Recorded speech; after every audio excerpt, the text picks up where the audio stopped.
Kyle here from allmeatreviews.blogspot.com. So another the Deer Hunter video. I'm going to show something afterwards, just if I can remember to do that. But I just did the color spectrum just yesterday, finished it up. So that was in 2011.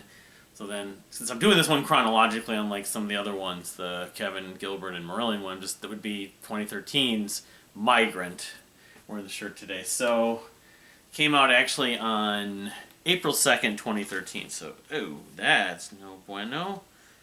This is the CD digipack that I got right here from the Deer Hunter. I didn't want to get into like, you know, the lineup, because there were definitely a number of lineup changes. Maybe, I don't know, maybe when I do the ratings, I'll kind of go over them briefly. I mean, it's obviously on the Wikipedia page. You can go to Wikipedia, but... So, and then here's the full-length vinyl. But I've decided I flip-flopped. I'm going to include the Migration Annex today. So it's going to be Migrant, and then I'll show that too, the Migration Annex. So, yeah, like I said, April 2nd, 2013. Here's the vinyl. This record, there's a number of different things. It was, you know, now almost 9 years ago it came out. So, you know, it was coming off of doing the color spectrum, which was just a huge, ambitious, time-consuming, extensive work, you know, project that Casey had done, Casey and the band. Like I said, there were some lineup changes. You know, I don't know if it was around the time of the color spectrum or this. They've had a lot of lineup changes. The last, you know, whatever it is, the last few albums, the last 6 or 7 years, at least they've had, for the most part, a stable lineup. But, so the thing is, this record, so he had done, you know, done the color spectrum, and before that, Act 3, Act 2, and Act 1.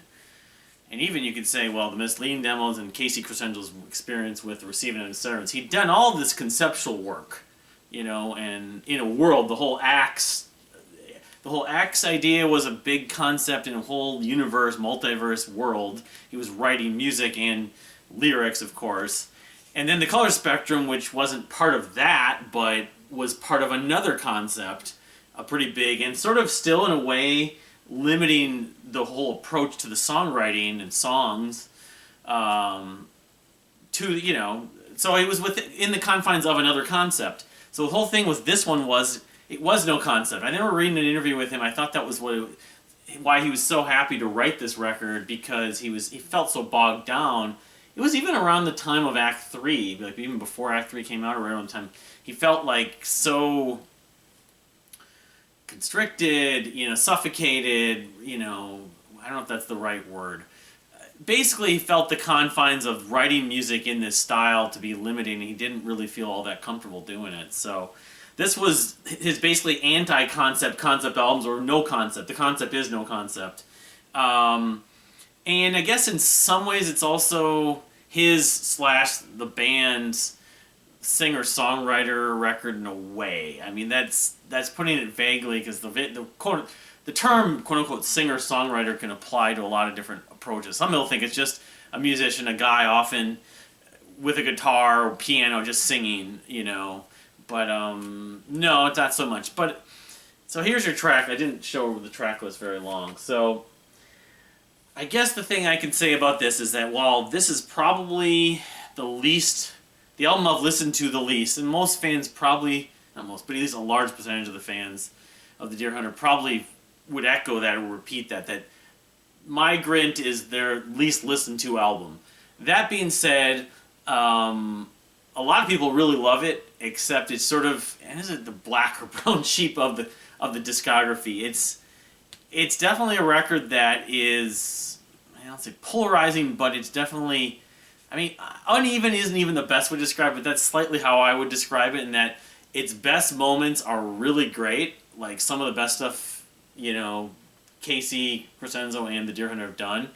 And then the stuff that are not, you know, the other moments on it, or, you know, there are some moments on it that are probably more, they're not as memorable. Just for lack of a better way to put it, I'm being as tactful as I want to be. They're not as memorable. Now, I was just revisiting it today, and I think my perception of it's slightly different. Not a lot, but slightly different. And I'll add on to why the Migration Annex also plays a part. Now, I kind of always felt that way, but even today, maybe even slightly more so. But let me put that up there so I don't have to...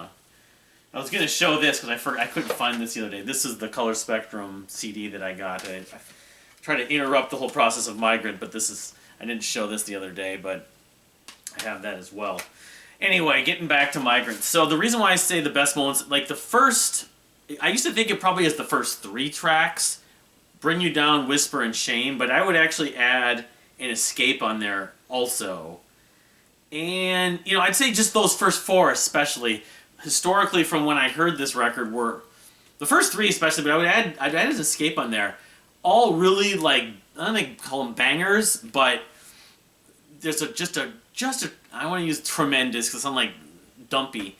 Just a really great energy and passion about those songs. And it's, in a lot of ways, it's classic The Deer Hunter. I mean, it doesn't sound like songs from the Axe in some ways, but at the same time, if they were somewhere in the Axe, maybe lyrics were a little bit different, I wouldn't be surprised by that. Now, I'll say one thing about the song Shame, the 3rd track. It was a discussion a few years ago on one of the Facebook groups, and I'm not going to go and name names, but I know that song... Someone said that Casey felt that song was sort of, or that was Casey's approach to sort of going through therapy and his experience with someone else, specifically likely another musician that he might have toured with at one point. I'm not going to bring up anyone who they said, who was suspected or whatever, who that could have been, but it's sort of, you know, being shamed or it's shameful, I don't know, but it's a kind of a haunting, what's the word, noir almost, or like operatic kind of little mini opera in a way, you know, of I don't know, the string section really gets me on that piece. Bring You Down is just so good. That's just I know Bring You Down and Whisper. Some people have thought Whisper might be the best song Casey's ever written, and they played especially Whisper, but both of those songs live. Even Shame. I mean, when I saw them that tour and the tour after, I see them for Act 5. Probably at least once. They played those. They played those songs frequently. So, Escape I really like. I just was remembering why I like that song. The energy, the riff is really good on that. The other kind of highlights on the proper 12-track Migrant release for me would be The Kiss of Life. That one's got a really good riff to it. And like Let Go and This Vicious Place. I know Shouting at the Rain is a ballad, and I guess... I remember when I first heard this, it wasn't really grabbing me that much. I like it a little more now. I think of this album as much for the ballads and the stripped down, almost kind of methodical. I don't know, some of the stuff on the Color Spectrum, it's almost, I wouldn't say it was like leftovers, but I think he was writing some of the music on this that might have ended up on the Color Spectrum had he wrote those songs at the same time. Some more of the stripped down stuff, acoustic stuff. Sweet Naivety, I know that's a favorite of, at least I remember reading an interview with him, that's one of his favorite songs. I think it was maybe on an Ask Me Anything on Reddit. Cycles, it's weird. I was just thinking about the fact on the Indigo Child, you know, the soundtrack said Cycle 2 or whatever. I have that around here, and you know, it has the word cycle on it. I don't know if that has anything to do with it. Cycle's a period of some measurement, sometimes a measure of distance or time, or, you know. This Vicious Place, Don't Look Back. Girl is actually surprisingly kind of heavy. As much, or kind of riffy heavy.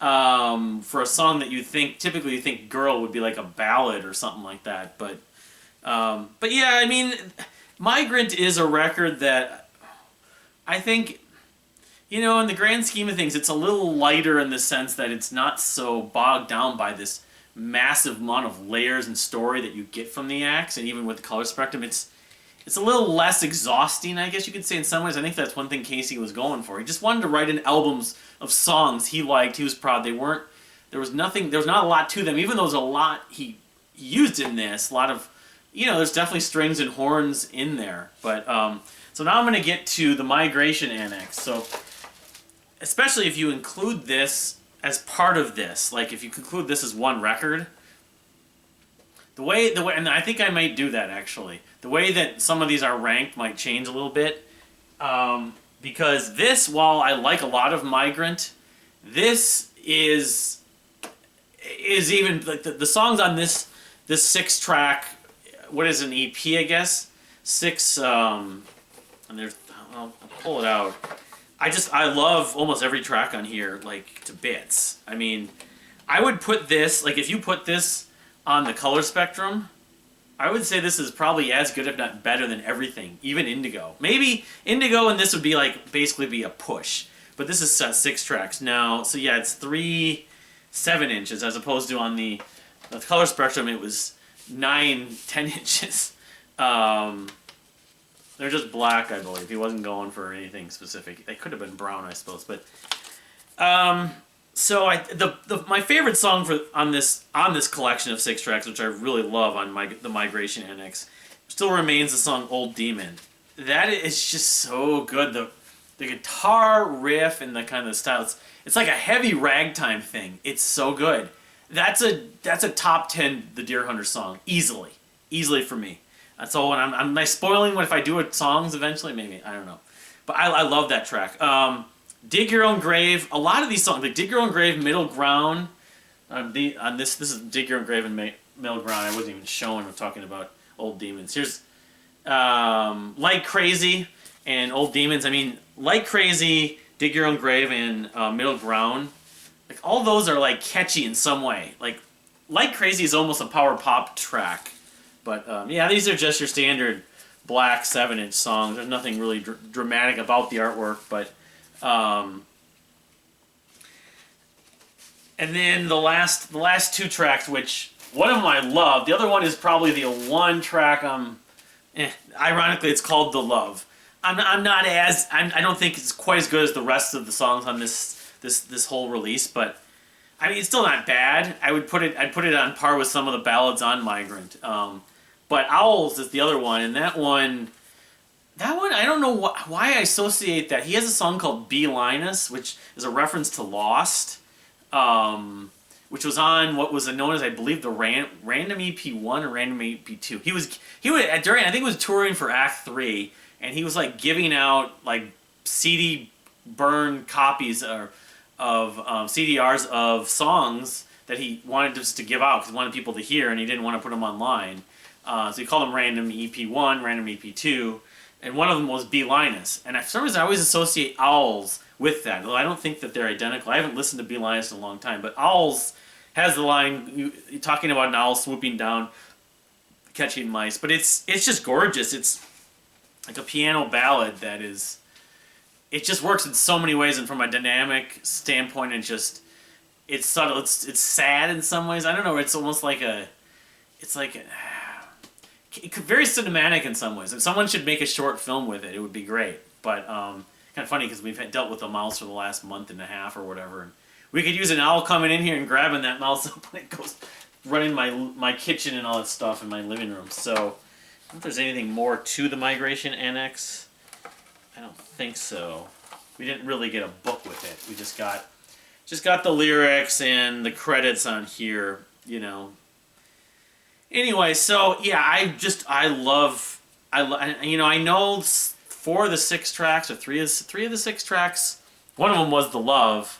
Yeah, "Dig Your Own Grave," "Old Demons," and "The Love" ended up as an iTunes bonus tracks, and then right, but on Spotify you only got those 3 tracks too, so you don't get "Middle Ground," you don't get "Like Crazy," and you don't get "Owls" on Spotify, unfortunately, but.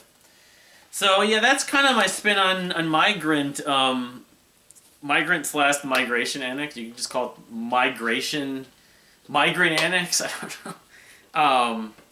But you know, it definitely, I can understand why Casey did it, because he needed a break from writing the big concepts, and I think while it was polarizing to an extent for some of the fans. I've noticed it frequently over the years on some of the Facebook groups, the one main Facebook I'm on, that people really love it. They still really enjoy this album. I think it's their most underrated record, which I think it is.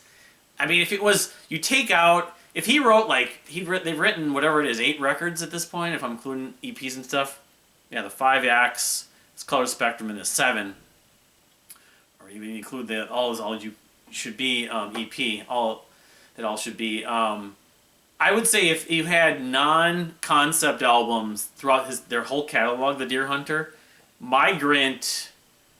I mean, Migrant/Migration Annex together could easily be the best work they've done. I mean, if you said this is like the 15 years of career, this is the best work, I'd be like, sure, you know.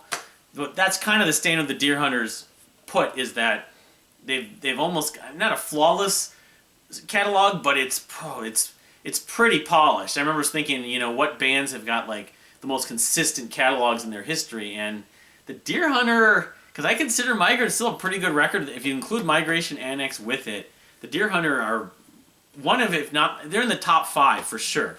They may be number 1, number 2. If you like, they're the first band that really compares to Rush. I remember thinking about those like a couple of years ago. The first band that has compared to Rush, and that has been so consistent for an extensive amount of, you know, records, not just 2 or 3. So anyway, so that's my deal with Migrant. You know, of course, I guess I could show it, because I'm not going to talk very much about it, because this isn't really the Deer Hunter anyways. But since I'm sort of showing my collection, I do have, of course, Casey Crescendo presents Amour Attrition, which he did after that. And I'll just pull it out quickly and show it. He composed the symphony, you know, and he's really proud of it. I know a lot of people loved it. I don't know. I mean, I haven't really had a reason to listen to it. I like the artwork, though. I remember one of the pieces I really liked a lot, but I can't remember which one it was. You know, I don't know. He may do it again someday. I know he's proud of it.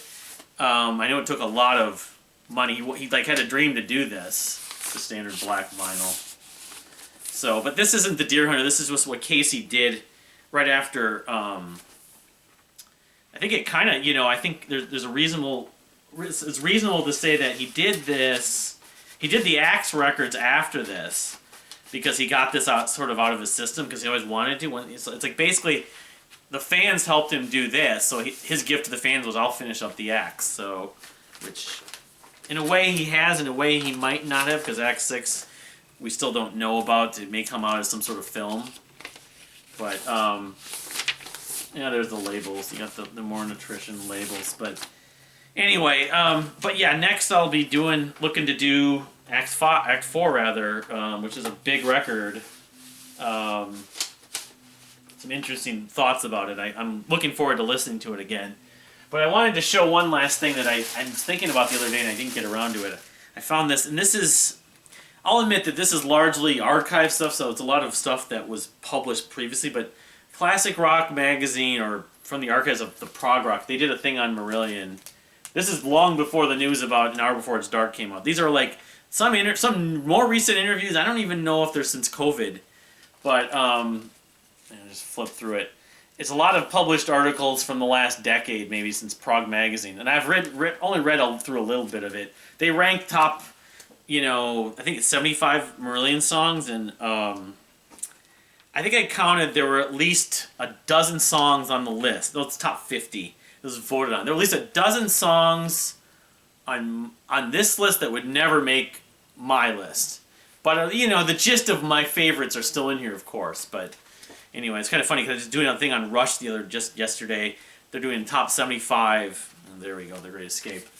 Top 75 Rush songs. I only have like 142, but it was just mind-boggling trying to eliminate songs.